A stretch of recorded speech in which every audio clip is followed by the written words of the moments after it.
அஸ்ஸலாமு அலைக்கும். எல்லோரும் நல்லா இருக்கீங்களா? பாடி சரவணா ஸ்டோர் போயிருந்தேன். அங்கே போனது கிடையாது, போத்தீஸ்க்கு வந்து போயிருந்தேன். சரி, போத்தீஸ் வந்து நியூவாக ஓப்பன் பண்ணியிருக்காங்க, எப்படி இருக்குது அப்படின்னு சொல்லி பார்க்கலான்னு போனேன். போத்தீஸில் வந்து எல்லாமே சூப்பராக இருந்துச்சு. இண்டஸ் வேலி இது எல்லாமே சூப்பராக இருந்துச்சு. பட் வந்து எனக்கு போத்தீஸில் ஏதோ இன்ட்ரெஸ்டே இல்லை. சரி, ஓகே, பாடி சரவணா ஸ்டோர் போகலான்னு சொல்லி பாடி சரவணா ஸ்டோருக்கு போயிருந்தேன். அப்போ வந்து லக்காக கிடச்சது தான் இது ரெண்டுமே. அதாவது பாட்டம் வந்து ஹெவி வெயிட்டு சூப்பராக இருந்துச்சு, ரேட்டும் வந்து கம்மி தான். இது ரெண்டுமே வந்து எப்படி சொல்கிறது, ரெண்டுமே 744 அப்படின்ற ரேட்டில் தான் வந்துச்சு. ஃபஸ்ட்டு நான் போயிருந்தேன், சேம் இந்த இது வச்சுட்டு ஒன்று வந்து 740 அப்படின்னு சொல்லி ரேட் போட்டிருந்தாங்க. இது நியூ இயர் ஆஃபராக என்னன்னு தெரியல, ரெண்டு வந்து சேர்த்து 744 போட்டிருந்தாங்க. ஓகே, பாட்டம் வந்து ஹெவி வெயிட்டில் இருக்குது, ஸோ சீக்கிரமாக வந்து அடி பிடிக்காது அப்படின்னு சொல்லி வாங்கிட்டேன்.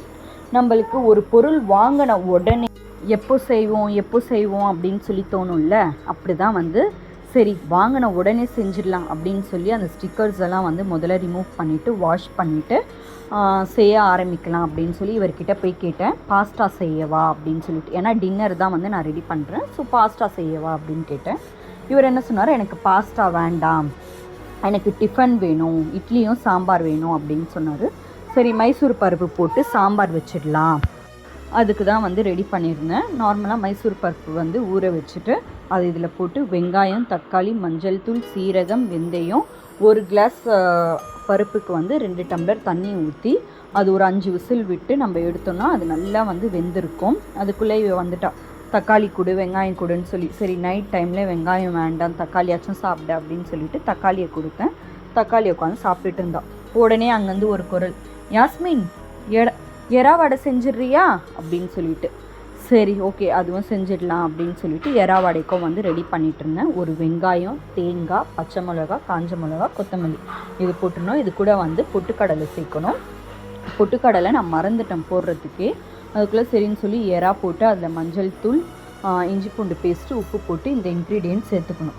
பொட்டுக்கடலை மெயின் தான், ஏன்னா பொட்டுக்கடலை சேர்த்து நம்ம அதை அரைக்கும் போது தண்ணி இல்லாமல் நம்ம அரைப்போம், ஸோ அந்த பேஸ்ட் வந்து திக்னஸாக வரணும். ஆனால் இது வந்து எனக்கு கொஞ்சம் எப்படி சொல்கிறது, திக்னஸ் இல்லாமல் கொஞ்சம் வளன்னு சொல்லி வந்தது. சரி, நம்ம வீட்டுக்காக தானே, நம்ம எவ்வளோ வேணாலும் அட்ஜஸ்ட் பண்ணி நம்ம சாப்பிட்டுப்போம். ஆனால் வெளியாளுங்க தான் இது குறை, அது நொட்டை அப்படின்னு சொல்லுவாங்க.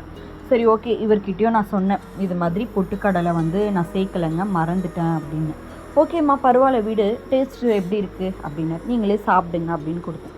நல்லா இருக்கே அப்படின்னு சொல்லி அவரே சாப்பிட்டார். சரி ஓகே, நல்லா இருந்தால் சரி அப்படின்னு சொல்லிட்டு சாம்பாரும் வந்து ரெடி பண்ணிட்டேன். சரி, இப்போ எறா வடைக்கு வந்து அந்த நம்ம அரைக்கணும். நம்ம எப்போவுமே அரைக்கும் போது தண்ணி இதில் ஊற்றக்கூடாது, அது வந்து ஃபுல்லாக திக்கு பேஸ்ட்டாக தான் வந்து இருக்கணும். நம்ம அரைக்கும் போதே செம்ம திக்காக இருக்கணும், அந்த அளவுக்கு நம்ம வந்து அரைக்கணும் அந்த பக்கம். ஆனால் ரொம்பவும் அரைச்சிடக்கூடாது, லைட்டாக வந்து குறப்பாக இருக்கணும். அது மாதிரி அரைச்சிட்டா அதுக்குள்ளே வந்து சாம்பாரும் ரெடி ஆகிடுச்சு. அதுக்குள்ளே அங்கேருந்து ஒரு குரல், தேங்காய் சட்னியும் ரெடி பண்ணிவிடுமா அப்படின்னு சொல்லிட்டு, சரி ஓகே அப்படின்னு சொல்லி தேங்காய் சட்னியும் ரெடி பண்ணிட்டேன். அதுக்குள்ளே எறா வடைக்கும் வந்து நான் அரைச்சி வச்சுருந்தேன் இல்லையா. இப்போ பாருங்கள், இது வந்து எப்படி தெரியுது, கொஞ்சம் லைட்டாக வளன்னு தண்ணி ஊற்றின மாதிரி தெரியுதுல்ல. ஆனால் நான் தண்ணியே ஊற்றலை, இதுக்கு வந்து நான் பொட்டுக்கடலை சேர்க்காதது மட்டும்தான் வந்து இது மாதிரி ஆனதுக்கு ரீசன். நீங்கள் வந்து பொட்டுக்கடலை சேர்த்து அரைச்சிக்கோங்க. அப்புறமா தவாவில் வந்து லைட்டாக எண்ணெய் ஊற்றி ஒரு 4 3 போட்டு நீங்கள் எடுத்தீங்க அப்படின்னா வந்து அது கரெக்டாக ஒரு பக்கம் வந்து நல்லா எப்படி சொல்கிறது, நல்லா நீங்கள் நார்மலாக வடை சுட்டிங்கன்னா எப்படி வரும் அந்த அளவுக்கு வரும். அது உங்களுக்கே தெரியும் வெந்துருச்சு அப்படின்னு சொல்லிட்டு. நெக்ஸ்ட்டு இட்லிக்கு போட்டுடலாம் அப்படின்னு சொல்லி இட்லிக்கும் போட்டுட்டேன். தட்டில் வந்து இத்தனை இருக்குது, நான் எடுத்துகிட்டு வந்து அங்கே வைக்கும் போது 4 வடை தான் இருந்துச்சு. எங்கெங்க அப்படின்னா, கேட்டது நான் தானேம்மா, சாப்பிட்டுட்டேன் அப்படின்னாரு. சரி போங்க சாப்பிடுங்க அப்படின்னு சொல்லி விட்டுட்டேன். தேங்க்யூ.